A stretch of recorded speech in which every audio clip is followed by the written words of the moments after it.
साथियों नमस्कार, मेरा नाम आनंद है। आप देख रहे हैं भारत खबर 24। देश में राणा सांगा को लेकर के बवाल मचा हुआ है।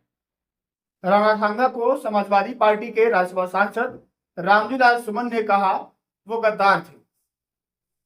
उन्होंने देश के साथ गद्दारी की। उन्होंने बाबर को भारत बुलाया। उसी को लेकर के कल आगरा में उनके आवास के बाहर करणी सेना के लोग हाथ में तलवारें लेकर के, साथ में बुलडोजर लेकर के, तमाम वो चीजें मतलब एक हथियार बंद लैस होकर के उनके घर के बाहर पहुंचे, उनके घर के ऊपर हमला किया, गाड़ियों के शीशे तोड़े। तमाम वो तस्वीरें और घटनाएं आपके सामने आई। समाजवादी पार्टी के मुखिया अखिलेश यादव ने कहा कि रामजी लाल सुमन दलित हैं, इसलिए उनके ऊपर हमले हो रहे हैं। आज शिवपाल यादव उनके घर पहुंचे, प्रोफेसर रामगोपाल यादव भी उनके घर पहुंचे। उन्होंने कहा कि समाजवादी पार्टी पूरे देश भर में ईद के बाद आंदोलन करेगी अगर करणी सेना के खिलाफ कोई ठोस कार्रवाई नहीं होती है। तो इन तमाम मुद्दों को जानने के लिए कि राणा सांगा क्या सच में गद्दारी किए थे, जो सांसद राज्यसभा के उनका जो बयान है वो कैसा है, मेरे साथ बातचीत करने के लिए जिंदा पेरियार के रूप में जाने जाने वाले, रामचरितमानस की प्रतियां जलाने वाले, जो बहुजनों के लिए जो ग्रंथ लिखा गया था वो प्रतियां जलाने वाले डॉक्टर देवेंद्र प्रताप यादव मौजूद हैं। इनसे बातचीत करेंगे, समझेंगे कि आखिर जो बयान है वो क्या ये राय रखते हैं। स्वागत है आपका। जय विज्ञान जय संविधान। राणा सांगा इतने जरूरी हो गए हैं क्या कि आज के दौर में जहां पर महंगाई, बेरोजगारी, नौकरी, इन पर बात होने के बजाय राणा सांगा, औरंगजेब, इन पर बातें हो रही हैं। कोई राज्यसभा का सांसद बयान दे देता है तो उसके घर पर करणी सेना के लोग पहुंच जाते हैं, हाथ में तलवारें लेकर के, बुलडोजर लेकर के। ऐलान हो जाता है कि जो उनकी जीभ काट करके लाएगा 5 करोड़ का इनाम दिया जाएगा। क्या आप इस पूरे मामले को कैसे देखते हैं? देखिए, सबसे बड़ी बात तो ये है कि ये औरंगजेब का जो मामला है ये थोड़ा पहले से चल रहा है, धीमे धीमे चल रहा था। जो है 9 मार्च को प्रयागराज में सामाजिक न्याय महाकुंभ के मंच से हुंकार भरी गई कि ऐसे कार्यक्रम प्रदेश में, देश में समय समय पर होते रहते हैं। उसी के बाद से ये मामला जो है तेजी से जोर पकड़ा है। जो औरंगजेब और राणा सांगा ने जो है कुछ किया हो चाहे न किया हो, लेकिन एक चीज तो इन्होंने की, जातिगत जनगणना, समान शिक्षा व्यवस्था, रोजगार, स्वास्थ्य व्यवस्था, प्रदेश और देश की कानून व्यवस्था, ओबीसी दलितों का हक अधिकार जैसे मुद्दों से बहुजन समाज का ध्यान तो हटा ही दिया है।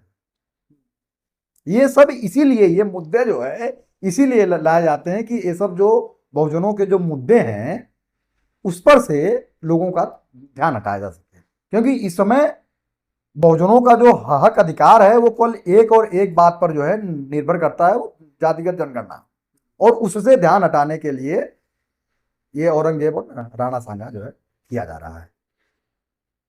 भाई आप लोग बयान देते हैं, मतलब समाजवादी पार्टी के लोग जो हैं, वो क्या जरूरत है औरंगजेब के मामले को छेड़ने की?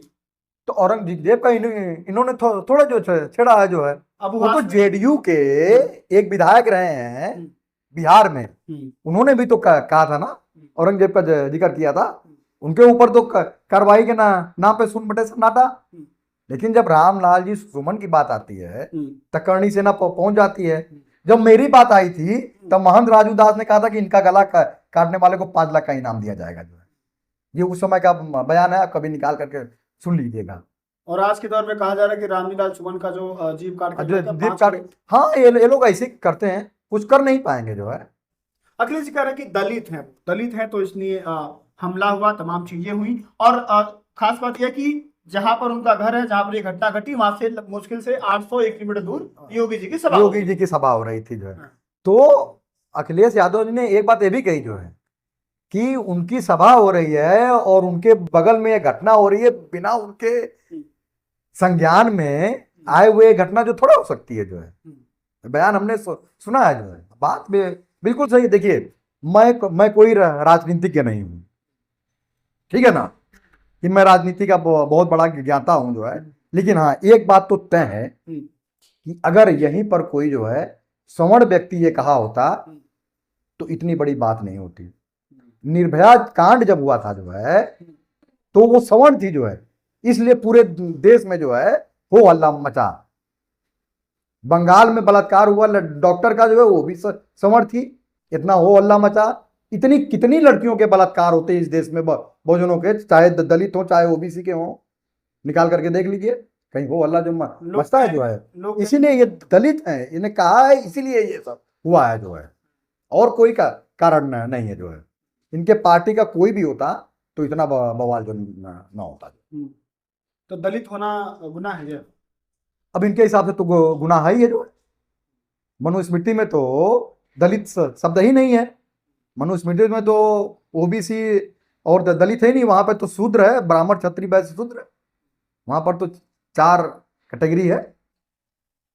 तो ऐसा तो है नहीं कि बीजेपी दलितों का सम्मान नहीं करती है, बहुत सम्मान करती है। बीजेपी कितना सम्मान करती है ये हर कोई जानता है। तो अगर बीजेपी इतने सम्मान करती जो है शूद्र समाज का, चाहे ओबीसी हो चाहे दलित जो है, तो जातिगत जनगणना अब तक करवा दी होती, सामाजिक न्याय दे दी होती जो है। सबको समान अवसर प्रदान करना ही तो सामाजिक न्याय है जो है, और कोई तो है नहीं सामाजिक न्याय, है ना। तमाम दलित नेताओं को साथ लेकर चलती है, रामदास अठावले हैं महाराष्ट्र वाले, चिराग पासवान हैं, ये लोग अलायंस। देखिए मैं किसी का नाम नहीं लेना चाहता, किसी का नाम लूंगा तो कुछ समाज को दिक्कत हो जाएगी। जब से समाज को बेचने का काम स्टार्ट हुआ ना वोट के माध्यम से जो है, तब से ये सब दिक्कतें आई हैं। मैं किसी का नाम नहीं लेना चाहता, बहुत सी पार्टियां हैं जो अपने अपने समाज के नाम पर पार्टी बना करके अपने समाज का वोट जो है बेचती हैं। किसी को भी बेचे, चाहे इंडिया गठबंधन को बेचे चाहे एनडीए को बेचे हैं। अच्छा, राणा सांगा पे लौटते हैं। कड़ी सेना के लोग कह रहे हैं, राजपूत समाज के लोग कह रहे हैं कि आप लोगों ने भावनाएं आहत कर दी। वो वीर योद्धा थे, महान सपूत थे, उनको गद्दार कैसे कह सकते हैं आप? अब राणा सांगा को जो है बाबर ने बुलाया, इब्राहिम लोधी का शासन था उस समय जो है दिल्ली में। राणा सांगा चूंकि दिल्ली पर कब्जा करना चाहते थे, वो उनसे हो नहीं रहा था। उन्होंने बाबर के माध्यम से ये प्रयास किया, लेकिन वो राणा सांगा को गद्दी जो नहीं मिली, वो बाबर को मिल गई जो गद्दी। पानीपत के युद्ध के बाद जो है, पानीपत का जो युद्ध हुआ था जो है, पानीपत में हुआ था, इब्राहिम लोधी और राणा सांगा बाबर एक तरफ थे जो है, 26। हाँ, तो वो गद्दी बाबर को मिल गई, तब से ये 36 का आंकड़ा हो गया जो। तो आप भी मानते हैं कि राणा सांगा ने ही बाबर को बुलाया था? देखिए पूरी जो इतिहास है वो बाबरनामा में जो है इसका जिक्र मिलता है जो है, कि राणा सांगा और बाबर जो दोस्त थे जो है, राणा सांगा और बाबर दोस्त थे, ये जिक्र बाबरनामा में है और हम लोग को पढ़ाया भी गया है। अच्छा, तो मान लीजिए राज्यसभा सांसद है वो, उन्होंने ये बात कह दी, तो उनकी बात का विरोध करने का और भी तो तरीका हो सकता है, या तलवार लेकर के, बुलडोजर लेकर के घर तोड़ देना, हमले करना। इस तरह की जो चीजें हो रही हैं वो क्या दिखाती है कि यूपी में क्या चल रहा है? यूपी में राम राज चल रहा है। कैसा राम राज है? यूपी में राम राज चल रहा है भाई। एक महिला की राम राज में तो यही था ना जो है, दलितों का सम्मान जो है नहीं था, जो राम राज में महिलाओं का सम्मान जो है नहीं था, तो बस वही से चल रहा है। ढोल गंवार शूद्र पशुनारी सकलता, बात मैं कहना नहीं चाहता बात, लेकिन वो घूम फिर करके वो आ ही जाती है जो है, ये बार बार दोहरा है, लेकिन बात वो घूम फिर करके वो आ ही जाती है कि अब चूंकि मनुस्मृति के अनुसार, रामचरितमानस के अनुसार ये लोग न पढ़ने के अधिकारी हैं, न नौकरी के अधिकारी हैं, ये सबके अधिकारी तो है नहीं। लेकिन अब जब से संविधान आया है तब से हम लोग थोड़ा जानने लगे हैं, थोड़ा पढ़ करके डॉक्टर बन गए, इंजीनियर बन गए, राज्यसभा सांसद वो लोग बनने लगे, तब से इन लोगों को दिक्कत होने लगी है। असल में ये जो वर्ण व्यवस्था है ना, जो ऊपर का दो है जो है, वो अपने ऊपर कभी नहीं चाहती कि हमारे ऊपर कोई आरोप प्रत्यारोप करे जो है, वो नहीं चाहती कि हमारे ऊपर कोई शासन करे। ये मोनोपोली है। हाँ, वो अपनी मोनोपोली समझते हैं जो है, वो अपनी मोनोपोली समझते हैं। और देखिए, शिवाजी का सेनापति कौन था जो है? मुस्लिम था, मुस्लिम था ना। अकबर के मतलब कि जो नवरत्न थे, उसमें बीरबल, टोडरमल, ये लोग तो ब्राह्मण थे जो है। और कितने हिंदू सैनिक रहे होंगे उनकी सेना में। आज के दौर असल में जो लड़ाई है ना, वो हिंदू मुसलमान की कभी रही ही नहीं है। अगर आप इतिहास को भी देख लें, अगर हिंदू मुसलमान की लड़ाई होती तो शिवाजी का तिलक जो है पैर के अंगूठे से किया जाता जो है। वो भी तो हिंदू थे, और जो नहीं कर रहे थे वो क्या थे?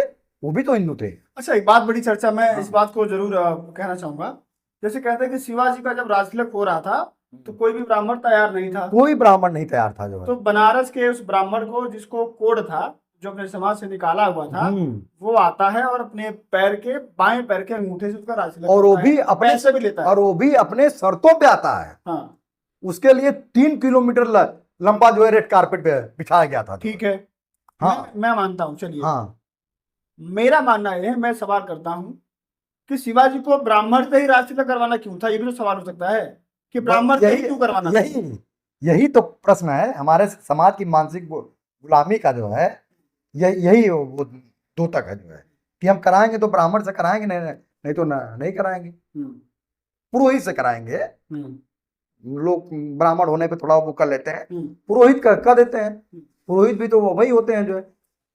तो उनको आखिर क्या जरूरत पड़ गई थी कि पुरोहित से कराएंगे जो है, और नहीं कराते तो क्या हो जाता है?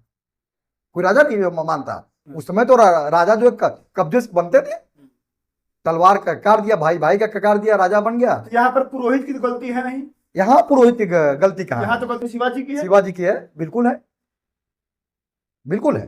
भाई, पुरोहित ये तो थोड़ी कहने गया था कि नहीं मुझे बुलाओ नहीं, बुलाओ हमें बुलाओ। बुलाओ, नहीं नहीं नहीं, ये एकदम सही कह रहे हैं। इस पर कोई बात नहीं करता है ना। इस पर कोई बात सब करेगा भी कहते हैं नहीं। कि पुरोहित की गलती है, पुरोहित तैयार नहीं थे। नहीं, हम पुरोहित की गलती आज का भी क्यों दौर करें? वही है। भाई, मृत्यु भोज में आप ब्राह्मण बुलाते हैं, अब पैसा लेके चला जाता तो आप उसको गरियाते हैं। अरे तो बुलाते ही क्यों हो भाई उसको जो है? क्या कोई जो जरूरी है कि उसको बुलाइए आप जो है? हम तो नहीं मानते, हम ब्राह्मण की गलती कतई नहीं मानते हैं, पुरोहित की जो है।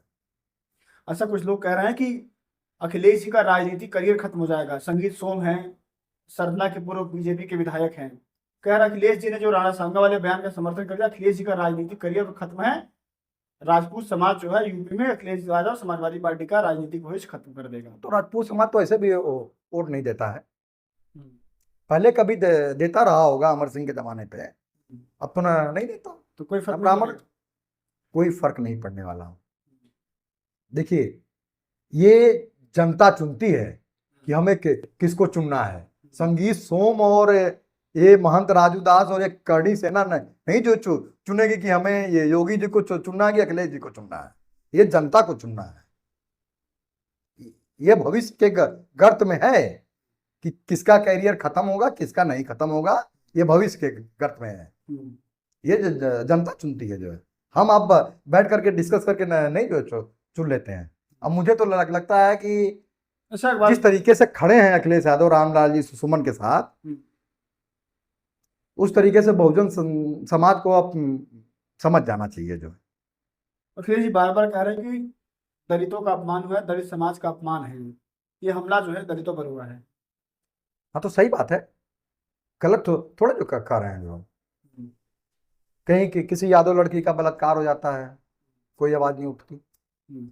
मैं नेताओं की भी बात कर रहा हूं। अभी ब्राह्मण लड़की का बलात्कार हो जाए, देखिए पूरा एकदम जो है हो हल्ला जो मच जाएगा। अरे इनके यहाँ तो बलात्कारियों का स्वागत होता है, उसके आगे तो बात करनी ही बेकार है। जिस जगह बलात्कारियों का स्वागत हो जिस समाज में, उस समाज का पतन जो है निश्चित है जो है। जिस समाज में महिलाओं का सम्मान नहीं है, उस समाज का पतन जो है निश्चित है। अच्छा, अभी कुछ दिन पहले देखा गया था कि लोकसभा में भाषण के दौरान अमित शाह ने अंबेडकर जी को लेकर के अंबेडकर अंबेडकर अंबेडकर अंबेडकर कहा था कि इतना नाम जपते हो भगवान का नाम लेते स्वर्ग चले जाते। असल में क्या उस समय बहुजनों की भावनाएं आहत नहीं हुई थी असल क्या? में रामधारी सिंह दिनकर की एक बहुत पुरानी कविता है, जब नाज मनुज पे छाता है पहले विवेक मर जाता है ना। ये लोग सोचे कि जैसे हल्के में ये कर लेते हैं, इनको कर लेते हैं, उनको कर लेते हो, वैसे अम्बेडकर जी को कर देंगे तो अंत में उनको सफाई देनी पड़ी ना। मतलब कि वो व्यक्ति कितना प्रभावशाली है आज की डेट में कि मृत्यु के बाद भी जो है वो पीछा नहीं आप छोड़ रहा है। असल में कभी ना कभी देखिए हमारे मन में जो होता है ना, कभी ना कभी वो निकल ही आता है किसी न किसी रूप में जो है। और देखिए हम तो चाहते हैं कि औरंगजेब जैसी खुदाई जो है होती रहे, क्योंकि इस खुदाई से बहुत सारे जो इतिहास में छुपे हुए तथ्य हैं जो है वो भी खुद करके आते हैं कि इस देश को गुलाम बनाने में मदद किसने की। भाई सोमनाथ का द्वार जो है 18वें दिन जो है तोड़ पाया ना मोहम्मद गजनवी जो है। 17 दिन तक तो युद्ध चला, किसने खोला भाई वो जो है। तब वैष्णव संघ था और शाक्य संघ था जो है, उन्हीं के पुरोहितों ने खोला। 712 में जो है जब मोहम्मद बिन कासिम आया जो है सिंध प्रांत पे कब्जा करने के लिए, मैं कहता रहता हूँ फिर आपको बता देता हूँ, 800 सैनिक के साथ आया था जो है। और राजा दाहर के, उसमें सिंध प्रांत के राजा थे दाहर जो है, उनके पास 6400 लोग थे जो है, तब भी वो हार गए। मंदिर के जो पुरोहित उसने उसको आइडिया दिया मोहम्मद बिन कासिम को जो है कि मंदिर का झंडा जो है गिरा दो तो ये सेना जो सरेंडर हो जाएगी। स्वामी दयानंद सरस्वती मूर्ति पूजा के घोर विरोधी थे, उनकी हत्या किसने की थी भाई? उनके रसोइये ने की, वो भी पुरोहित था जो है। गुरु गोविंद सिंह के जो सिख समाज के लोग हैं उनको ये जानना चाहिए कि औरंगजेब ने जो है, उनके वो कहते हैं ना कि औरंगजेब ने हमारे बच्चों का कत्ल कर दिया जो है। प्रश्न ये उठता है कि औरंगजेब के साथ गुरु गोविंद सिंह के बच्चों का सौदा किसने किया भाई? गंगू ब्राह्मण ने किया भाई? औरंगजेब बच्चों को नहीं मारता था। देखिए एक मैंने जो पढ़ा है उसमें औरंगजेब बच्चों को नहीं मारता था, वो बीजेपी की तरह जो है राजाओं को एकदम दफन कर देता था कि कोई दोबारा जो सर न उठा पाए। लेकिन गंगू ब्राह्मण ने कहा कि महाराज अगर ये बच्चे रह गए तो कभी ना कभी जो बड़े होकर के आपके खिलाफ जो सर उठाएंगे जो है। तो दोषी कौन हुआ? दोषी औरंगजेब तो हुआ नहीं जो है, वो तो जो गंगू ब्राह्मण तो वो हुआ ना जो है दोषी जो है। अच्छा, इन तमाम मामलों पर आप जो बहुजन समाज के लोग हैं, नौजवान हैं, नवयुवक, उनको क्या संदेश देंगे आप? आपके चैनल के माध्यम से मैं ये संदेश देना चाहता हूं कि अप दीपो भव, मतलब कि अपने दीपक खुद बनो। पहले पढ़ो, फिर जानो, फिर मानो। मैंने कहा इसलिए मत मान लो कि जिंदा पेरियार ने कहा तो इसलिए ये बात जो सही होगी। आप इसको 10 जगह जो है चेक करिए, तब जाकर के बात को मानिए। और आपके जो मुद्दे हैं जो बहुजन समाज के, जातिगत जनगणना, समान शिक्षा, समान रोजगार के अवसर, आरक्षण, अग्निवीर जैसे जो मुद्दे हैं उस पर अपना ध्यान केंद्रित करिए जो है कि हमको सामाजिक न्याय कैसे मिलेगा। इसके ऊपर मैं नौजवानों से कहना चाहता हूँ, क्योंकि नौजवान ही इसमें ज्यादा जो रहते हैं जो है, मैं उनसे कहना चाहता हूँ। डॉक्टर साहब से बातचीत हुई राणा सांगा के मामले को लेकर के, औरंगजेब, राणा सांगा, ये तमाम मुद्दे इस समय देश में चल रहे हैं। क्या आप लोगों को लगता है कि यही मुद्दे बचे हैं देश में जिस पर चर्चा होनी चाहिए? नौकरी, रोजगार, जातिगत जनगणना, सामाजिक न्याय, ये जो मुद्दे हैं, बुनियादी मुद्दे हैं, इनको लेकर के चर्चा कब होगी? इनको लेकर के बहस कब होगी? ये जन आंदोलन कब बनेंगे? आप लोग बताइएगा अपने कमेंट सेक्शन में, अपनी राय देना मत भूलिएगा। अगली वीडियो में आपसे मुलाकात होगी, बहुत ध्यान रखिएगा। नमस्कार।